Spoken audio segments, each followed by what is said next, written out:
Hey, what's going on, everybody, and welcome back to my channel, Movie Files. I am here today to talk all things the Suicide Squad. This is a full spoiler breakdown. We're going to talk about some of my favorite moments, what really worked for me in the film, what didn't work. We're talking the ending, the post-credit scene, the future of the DC, and particularly James Gunn's future in DC, and all that fun stuff. So full warning, we're talking all things spoilers about the Suicide Squad, and I'm so excited to break it all down for you all. But before we dive into it, make sure you're checking me out on all my other social media accounts. If you all are new to the channel, well, welcome to the community. Consider subscribing and hitting that notification bell. That way you can get the alert from when I drop new content. If you all enjoyed this spoiler discussion of the Suicide Squad in the DC future, well, make sure to like the video and share the video. It helps out the channel a lot, but I also appreciate the support. And in those comments, again, we're talking spoilers. So let's talk about the Suicide Squad. Number one, what was your favorite moment, your favorite character? What did you think about the ending? What did you think about the post-credit scene leading into the Peacemaker series? And what film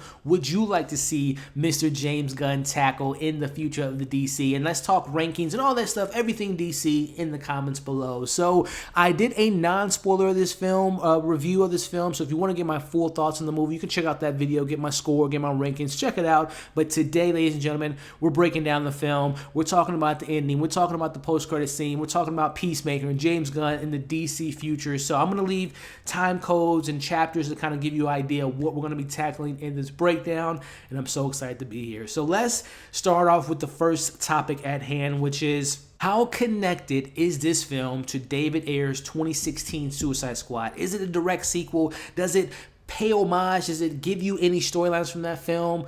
Yes and no. Now, the part that's a yes is obviously when we see Harley, seeing Captain Boomerang, having a friendship with him, having a friendship with Rick Flagg, they establish that they've already worked together in the past, which we can allude to that being the connection and the connective tissue to the 2016 David Ayer's version.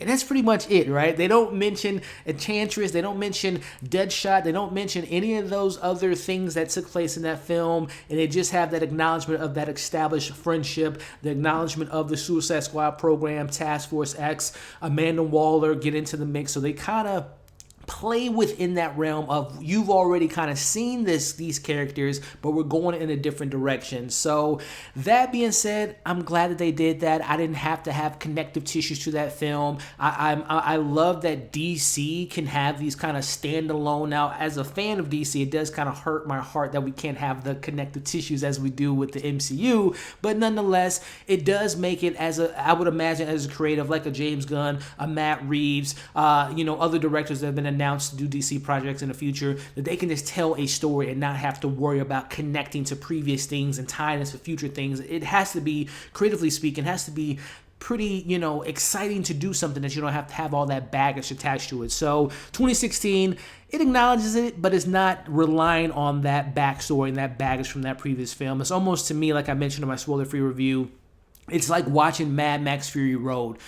Did you have to watch the previous Mad Max films to understand this particular story? No, but if you did, you might understand the character a little bit more. Jumanji was another example I had. So again, I'm okay with them not really playing in that realm and kind of creating this own lane with James Gunn's vision. So that is one topic that I want to kind of bring up. But let's also talk about, as they advertise, do not get attached to these characters. And man, right off the bat, which is something I loved about this film, it goes right into the story, it gets right into the action, and we meet a particular half of the Suicide Squad. As the film sets out, we have two different teams established, right? We have the team consisting of Rick Flagg, Harley Quinn, Captain Boomerang, Savant, TDK, Javelin, Mungo, Blackguard, and Weasel, and everyone besides Harley Quinn and Rick Flagg died within the first 5 minutes, and brutally died. I mean, Boomerang getting the hit up with the helicopter, heads getting chopped off, TDK getting his arms shot,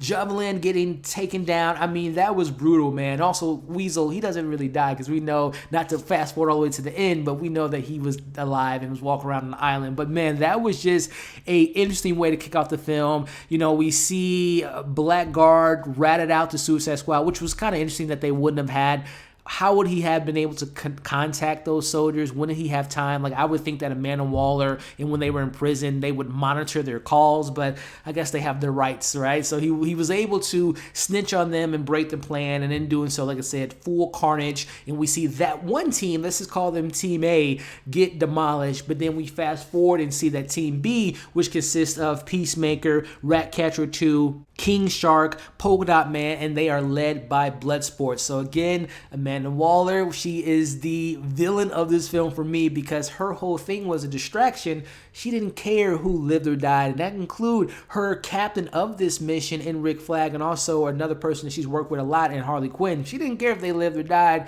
That was a distraction for Team B can get in and start the mission. So right off the bat, you just see, which I mentioned in my spoiler-free review, Amanda Waller, played beautifully by Viola Davis, is so fantastic. And we'll talk about her making an appearance in maybe the Peacemaker show a little bit later, but I just thought that was just a great way to open up the film and really show you the gore, the blood, and the betrayal of an Amanda Waller. She doesn't care who lives, who dies. She just wants the mission to be completed, and hence why she has Peacemaker a part of this crew. But let's fast forward and talk about one of the really bloody scenes, which is seeing Rick Flagg get captured, and we see Bloodsport, Polka Dot Man, King Shark, Peacemaker, Ratcatcher 2 going to rescue Rick Flagg, and seeing Bloodsport and Peacemaker have this tit for tat competition of killing all of her men was very brutal, very gruesome, and I loved every second of it, by the way. But that's where the film, when it comes to this breaking down and spoiler review here, the film didn't really have that many twists and turns and bigger ramifications to the DC universe, but, just in particularly the story of this film is very basic, and that was one of my criticisms in my non-spoiler review. It's very generic, pretty simple, straightforward narrative in the film here. But just kind of recapping this moment here, once the team kind of comes together, they have to rescue Harley Quinn, which we'll talk about, one of my favorite scenes here in a second, but they have to rescue her from the president. But once they all kind of get together, the main objective is we have to capture the Thinker, who is the lead scientist running the Star Project and ultimately being the one controlling Starro. So that's kind of the gist and kind of the main thread of the story. But one of the things that I definitely want to touch on is my favorite scene in this entire film, my favorite action set piece in this entire film, is watching Harley Quinn. She was getting tortured. She's at this point in the film, she was captured by the president. He wants to marry her. She ultimately kills him because he has red flags. He wants to kill kids and kill women and children. And she was just like, I've already lived that life with the Joker, and I told myself, my next boyfriend, if he has any red flags, I'm going to take him out immediately. So she kills him. She gets captured. She gets tortured. Ultimately, she's able to escape, and in that escape scene, that was the coolest action set piece, not only for Harley Quinn, but in the entire film, and also the best action we've seen Harley Quinn do in the entire 3 different iterations of the character. This was the best version of her, and that scene, her taking out all those men with her spear and just going ham, was easily the coolest scene of the entire film, and I thought it was just so awesome to see. But now the team's back together, and the rest of the film kind of plays out where they make it to Starro, they come up with a plan, they split up into 2, and we see 2 different versions of the situation taking place. One version is we see Peacemaker ultimately betrays Ratcatcher, Bloodsport, as well as he ultimately kills Rick Flagg, stabs him in the heart, in the chest. And by the way, I mentioned Harley Quinn is my favorite scene. That might have been the most brutal scene because they were just tossing each other, throwing each other, and ultimately we see Peacemaker stab him in the chest. Ratcatcher sees that, takes the data information, which Mauler, her whole thing with Amanda was get that information, dispose of everything of this Project X, so the people won't know that we were behind this, because we ultimately find out that Amanda Waller and America was behind the program and all that stuff. And again, Peacemaker's job was get rid of it all, no matter who is killed in the doing so. So ultimately, we see the showdown that we've been waiting for. And I wish it was actually a hand-to-hand combat fight between Peacemaker and Bloodsport, but we see that Bloodsport has the better and smaller pistol and has the better and smaller bullets, and ultimately shoots him in the neck. And we'll talk about Peacemaker here in a second. But at the end of the day, we see the film kind of wrap up with our remaining crew. At this point, it is Polka Dot Man, Ratcatcher, Harley Quinn, King Shark, and we also have my boy Bloodsport. They're taking on Starro. somewhat things are getting bad, but we see that Ratcatcher ultimately uses her powers to get all the rats taken over and take down Starro. Harley Quinn gets the final blow and stabs the Starro in the eye, and the rats ultimately take it out. At the end of the day, as the film wraps up, we have this agreement between Amanda Waller and everyone that survived that, hey, let us go for free, let us live our lives, and we won't tell the world of your secrets. And she agrees to do so, which I don't think Amanda Waller is that easy to fool, because we got to remember they still have the detonations in the back of their heads. So I don't know, maybe we'll see more of that storyline, that she could just kill them and not have the information leaked out there. But again, we'll see what that storyline leads to in the future. But one of the things I definitely want to say is RIP to Milton. He did not want to give up the mission, and that running joke was pretty funny. But going into transitioning into what really worked for me in this film, and I mentioned in my spoiler-free review, and I won't really necessarily repeat everything, but Harley Quinn was my favorite character, and I just love how James Gunn was able to take what David Ayer made and kind of gave her the sensibilities of the chaotic character that she was in the first 2016 Suicide Squad, and then seeing that transition from Birds of Prey, her learning her lessons that she doesn't need the Joker, doesn't need a man to kind of control her life, and taking all those characteristics and putting it into this new version of Harley Quinn, and just seeing her in this film was so much fun, man. I think Margot Robbie absolutely slayed this role. I'm really, really excited to see what they do, and I'm speaking of DC at this point, what they do with Harley Quinn next. Are we going to get that solo Harley Quinn and Joker film? Are we going to get the Gotham Sirens? Are we going to get a follow-up to Birds of Prey? What is the next project we're going to see her in? I really want to see that Gotham Sirens and seeing her and her friend, aka girlfriend, in Poison Ivy, maybe casted by Megan Fox. We'll see. But I'm really excited to see what they do with Harley Quinn, because I think that this is something that would make, as an actress, like a Margot Robbie, who's incredibly talented and in front of the camera, behind the camera, I would imagine that her coming back after this third iteration, she would want to come back and explore more of her story. So she was my favorite character. But also I have to mention, again, Viola Davis as Amanda Waller, who I think will make an appearance, and I'll talk about it more when I talk about Peacemaker. I think that's the next time we'll see that character. But she was ruthless.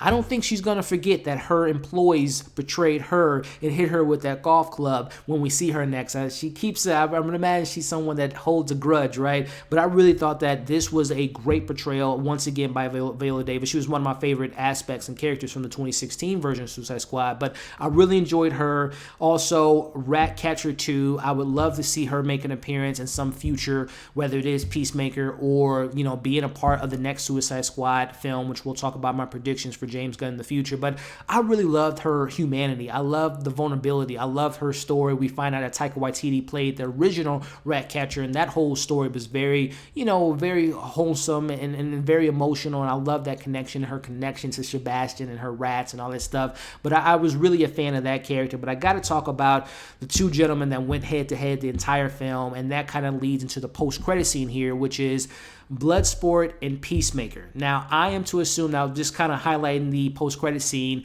we see that, and I don't know how the hell Peacemaker survived that crash or that building landed on him, but I guess if we have a giant Starro fish, he can survive that, right? So we learn that he survived it. He has his cast on. They were able to revive him, and we see that Amanda's crew's like, we have to pick him up because he has to save the world, which is going to lead into his TV show, which has already been announced, has already been completed. I believe it's going to consist of 8 episodes, I would imagine, kind of like the Disney Plus situation, 45 minutes to an hour, and we're going to get the origins of Peacemaker, so somewhat of a prequel, but I would imagine it's going to be a sequel continuation to what we met and how he's going to come out of that coma, wherever he's in, after the end of this film. So I would have to say, transitioning to the future projects, and particularly talking about Peacemaker, the TV show, I haven't really looked into what it's about besides it being a origin story and a continuation of what we get from this character in this film. But I believe that some of the employees that work for Amanda Waller, Argus, will be making their appearance in the show. I would hope that Amanda Waller is she's not going to be on every episode, but I would hope that she would make an appearance in his show, as well as, I don't know who the main villain, we know that Peacemaker is essentially a villain, but I don't know if he's going to be facing a bigger villain or a bigger threat. Is it going to be retrieve that file that Bloodsport has taken, which leads me to saying, I hope that Idris Elba as Bloodsport is a character in his show, and I would love to get that round 2 between those two characters. Not a gunfight, but an actual hand-to-hand combat fight. I hope that he will make his presence felt in that show, and I'm referring to Bloodsport at this point. I hope that Idris Elba is some way, somehow attached to that series, because I want to see that round 2 between the two characters. But again, I don't know too much about the plot of what we can expect with a Peacemaker show, but after this film, I'm excited for it. I hope that Amanda Waller, I hope that Bloodsport, I hope that maybe Ratcatcher 2 make an appearance in the show, because I'm really looking forward to it. So that's my thoughts on the post-credit scene in the Peacemaker show, but let's transition into the final topic here, which is what's next for the DCEU, and particularly with James Gunn and his projects, with whatever he wants to do, because as you all can see on the screen now, Walter Hamada said that we would love to have James Gunn back, and we've had conversations of him doing another project. So what will that project be? Well, here are my predictions. Here is what I would hope to see. Number 1 being the Green Lantern Corps, a film that has been in the works for many years, and I would love to see him tackle that. Obviously, it's going to have a lot of connection to what he's done in the MCU with the Guardians, being intergalactic, being a team that has to come together, but I would think he would put his own spin to it. It doesn't have to be rated R, but I just really want to see, a Jon Stewart, more of the Lantern Corps. I know we're getting a TV show on HBO Max to explore, Jessica Cruz and some of those other characters, but I would really like to see what a James Gunn, the Green Lantern film will look like. So that's my first pick. My second pick will have to be obviously the Suicide Squad sequel, which I guess would be Suicide Squad 3. Who is the new team that he's going to assemble? Will we get a Harley Quinn, a Ratcatcher, a Bloodsport,